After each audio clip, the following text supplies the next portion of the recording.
I'm featured in another book. Woo! Hi, I'm Dee. My pronouns are they, them, but I also go by any pronoun. And today I want to talk about my involvement in Everything You Need to Know About the Pill by Kate Murr. As a trans and non-binary individual, I am so grateful to Kate that she shared my experience. As trans and non-binary individuals, our experiences when it comes to sexual health are extremely misrepresented or just unheard of. Particularly if you are an individual who has a vulva, or lumped into the women's health category, most likely have faced misgendering and dead naming and language that just isn't necessary when you're having a one-to-one patient conversation with a doctor.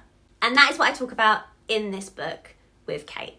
Now, how I got involved in this book is a really interesting story, so I want to start off with that first. Last year, I was asked to be on a documentary about the pill with Davina McCall. And specifically, I was asked to share my experience as a trans and non-binary individual who has been on birth control, but is also a sex educator and understands the world of sexual health in more depth than somebody who was just seeking out birth control. And I was so excited for Channel 4 to platform a trans and non-binary voice. When I went to the studio to shoot my interview, that is where I met Kate.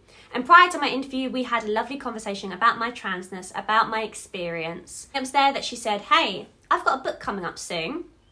I'll keep you in mind for the trans and non-binary section. And I said, I'm here. You've got my details. Unfortunately, even though I spoke about my non-binary and trans experience for over an hour during the shoot, none of it was included in the documentary. And I can't say anything else than that. Fortunately, they did include my they, them pronouns on screen, which nationwide showed people that a non-binary individual was talking about birth control on national TV. But other than that, everything I said about being trans and non-binary and how I had to put my identity aside to seek the healthcare I needed was dropped. So I was so grateful when Kate said, hey, let's make sure that all of that goes into my book. And you can find all of that in chapter 10, Trans and Non-Binary Contraception. In this chapter, I talk about my experience as a trans and non-binary individual, how I as a trans individual went to my doctor because I was having chronic pains and cramps, which they suspect was endometriosis. And their response to me was, why not go back on birth control? Even though I said to them, I hated birth control. It made me a horrible person. It made me hate everything. I had a bad experience on birth control. However, because they were my doctor, I felt like I had to listen to them. So I said, okay, fine, I guess, if it will stop me from being in pain every day. And then I asked the question, oh, I'm trans, so what happens if I want to go on T or have top surgery? Will the birth control impact me in any way? And the doctor turned around to me and said, I don't know anything about that trans stuff.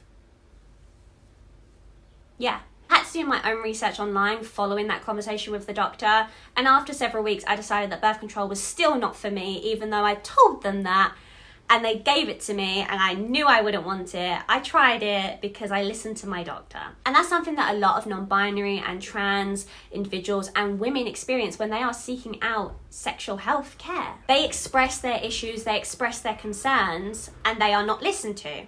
Adding misgendering and dead naming and language that just is not necessary, it can be an awful experience for trans and non-binary individuals. And that's why I'm so grateful that my experience is in this book, because you do not hear enough stories from trans individuals talking about accessing sexual health care. And there's so much going on with trans healthcare and sex education within the UK now that seeking out sexual health care is a minefield for trans individuals. If you are somebody who uses birth control, if you know somebody in your life who uses birth control, if your partner uses birth control, read this book. And it's wild to me that so many of us are put on birth control from such a young age and we're given no other option or little information about what we're going on. And then later down the line we realise, hey, this isn't working, or hey, this is actually dangerous for me.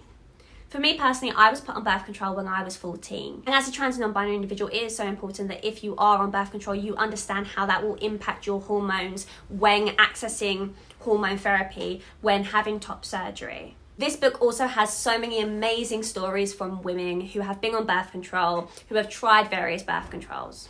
Why not grab yourself a copy today to learn more about the pill, the history of the pill, the stats, the science behind it, personal stories, and also to hear my own experience as a trans and non-binary individual on birth control.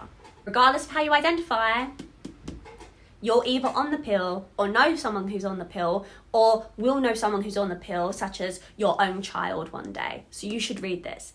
Everyone should be reading this, regardless of if you have the anatomy or not. Okay? Okay.